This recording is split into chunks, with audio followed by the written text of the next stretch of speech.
Good morning, student. The last topic is what is the resources, types of resources. I hope you get it, all those things. So now, today we have to discuss resource planning. Resource planning. What is the resource planning? Resource planning is a widely accepted strategy for judicious use of resources. हम resources का एक सही तरीके से use कर सके, यही resource planning होती है. क्या क्या इंपॉर्टेंस होती है, इसकी ज़रूरत क्यों पड़ती है, वो मैं आपको बताता हूँ अभी. It has importance in a country like India which has enormous diversity in the availability of resources. हमारी कंट्री इंडिया है, उसके अंदर क्या क्या रिसोर्सेज अवेलेबल है, उसको सही तरह से यूज़ करना. There are some reasons which can be consider self sufficient in the terms of availability of resources and there are some reason are which are acute shortage of the some resources. For example, Jharkhand Chhattisgarh rich in कोयल और Rajasthan rich in solar energy. कुछ region ऐसे हैं जहाँ पे काफ़ी चीज़ें produce होती हैं, लेकिन कुछ एरिया ऐसे हैं या कुछ स्टेट्स ऐसे हैं जहाँ पे उन रिसोर्सेज की शॉर्टेज रहती है. इसलिए रिसोर्स को प्लान करना पड़ता है. We have to save the future generation and avoid wastage of resources. हमें रिसोर्सेज को सेव करना चाहिए और जो वेस्टेज है उसको अवॉइड करना चाहिए. टू रिड्यूस रीजनल और पर्सनल डिस्पैरिटी. किसी तरह का पक्षपात नहीं होना चाहिए, किसी तरह की पार्शलिटी नहीं होनी चाहिए. To control global ecological crisis, global warming, depletion ozone layer, ये भी एक बहुत बड़ा इशू रहता है रिसोर्स प्लानिंग करने के लिए. नेक्स्ट है how resources planning is done in India. How resources planning is done in India. हम किस तरह से, कैसे इसको हम सही तरह से प्लान कर सकते हैं, वो भी इंडिया के अंदर, हमारी कंट्री के अंदर. एक कॉम्प्लेक्स प्रोसेस है रिसोर्सेज का. एक क्या है, कॉम्प्लेक्स प्रोसेस है. फर्स्ट है identification and inventory of the resources across the region of the country. This involves surveying mapping and qualitatives and quantitative estimation of measurement of the resources. सबसे पहले वो एरिया आइडेंटिफाई करने चाहिए, वो reason identify करने चाहिए जहाँ पर रिसोर्सेज अवेलेबल है. मैपिंग करनी चाहिए, क्वांटिटी क्या है, क्वालिटी क्या है, वो सब. सेकंड है involving a planning structures endowed and appropriate technology skill and institutional setup for implementing resource development plans. और हमें इसकी बेटर से बेटर टेक्नोलॉजी का यूज़ करना चाहिए और स्किल्स का यूज़ करना चाहिए. थर्ड है matching the resources development plans with overall national development plan. और जो भी रिसोर्स प्रोडक्शन हो रहा है या रिसोर्सेज है, जो भी चीज़ें, वो ओवरऑल होनी चाहिए, नेशनल डेवलपमेंट के लिए होनी चाहिए. नेक्स्ट आता है sustainable development and agenda 21. Sustainable, what is the sustainable development? It's a very important question for board exam. Sustainable development is the development which is done without promising the needs of future generation और damaging the future. एक simple सी बात यह है कि जो भी resources आप use कर रहे हैं उसको मिनिमाइज़ करना चाहिए, हमें सेव करना चाहिए, जिससे हम फ्यूचर में उसको यूज़ कर सकें, जो आने वाली जनरेशन्स हैं वो उसको यूज़ कर सकें. नेक्स्ट है agenda 21. Agenda 21 aims at achieving global sustainable development for diminishing poverty, environmental damages. Agenda 21 इसलिए लाया क्योंकि जो पॉवर्टी थी उसको कम करना था और इन्वायरमेंटल में काफ़ी ज़्यादा डैमेजेस होने स्टार्ट हो गए थे.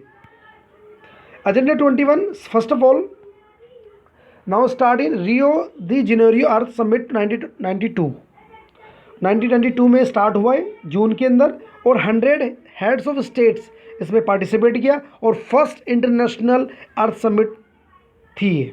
The summit was convened for addressing urgent problem of environmental protections and socio-economic development at the global level.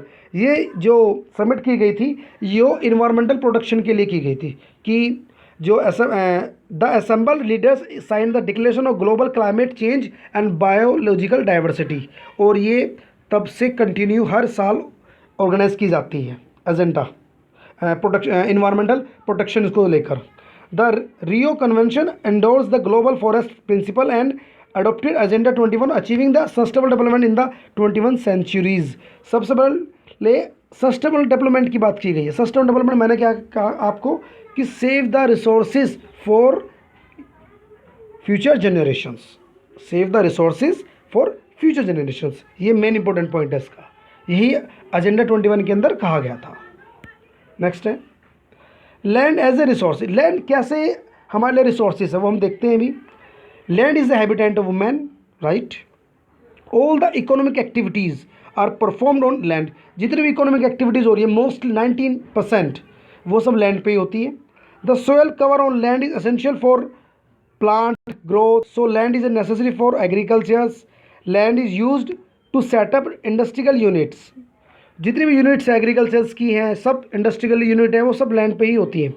Road and railways are built on land. Road है वो भी लैंड के ऊपर है, और रेलवे वो भी लैंड के ऊपर है। Natural vegetation and wild life are supported by land. और जितने भी वेजिटेशन है, वाइल्ड लाइफ है, वो सब लैंड के थ्रू ही है। लैंड यूज इन इंडिया देखो किस तरह से यूज़ हो रहा है। तीन तरह के थ्री टाइप्स दिखाई गई है इसके अंदर। प्लेन्स हैं, माउंटेन्स एंड प्लेट्यूज है। जो प्लेन्स है 43% है, माउंटेन है वो 27% है, और प्लेट्यूज है वो 30% है। Forest area in the country is far lower than the desired 33% of the geographical area. It was outline in the national forest policy 1952। ये कहा गया कि इंडिया के अंदर 33% फॉरेस्ट एरिया रहेगा ही रहेगा। It's a conditions for national forest policy according to national forest policy, right. How to utilise land, किस तरह से हम लैंड को यूज़ करते हैं। Land resource are used following purpose. First है forest, land not available for cultivations, barren waste land, land put to non agriculture use, building, roads, factories, बिल्कुल use होती है। थर्ड पॉइंट है other uncultivated land excluding fallow land, permanent pastures for grazing land, land under the miscellaneous tree crops grow not included in the net shown area, cultivable waste and left uncultivated more than 5 agriculture years. Fourth है fallow land, current fallow left without cultivation for 1 year or less than the 1 agricultural years, other than current fallow left uncultivated for the past 1 to 5 agricultural years. Fifth point है net sown area sown more than once in agriculture area plus net sown area knowing gross crop year. कहने मतलब कि जो land है वो जंगल में use होते हैं, जंगल के लिए यूज़ हो रही है, लैंड प्रोडक्शन के लिए यूज़ हो रही है, लैंड एंड बिल्डिंग के लिए यूज़ हो रहा है, ठीक है। आपका कल्टिवेशंस एंड वेस्ट लैंड, जो वेस्ट लैंड होती है वो भी यूज़ हो रही है, ठीक है ना। नेक्स्ट पॉइंट है इसके अंदर other than current fallow left uncultivated area, जो ग्राशियस है, जो ग्रेजिंग एरिया है, वो भी लैंड के रूप में यूज़ हो रहा है। Next soil, the proper most layer of the earth crust which is the loose broken and useful for plants called soil. जो भी लेयर है अर्थ के ऊपर क्रस्ट है वही सोयल होती है। Soil is form mainly due to the process of weathering. As a result of weathering is layer of loose rock materials is form on the land surface. Okay बेटा, आज की क्लास बेटा यहीं पे फिनिश होती है।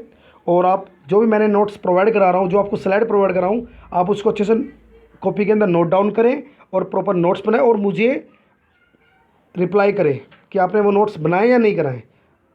ओके बेटा, okay bye, take care बेटा।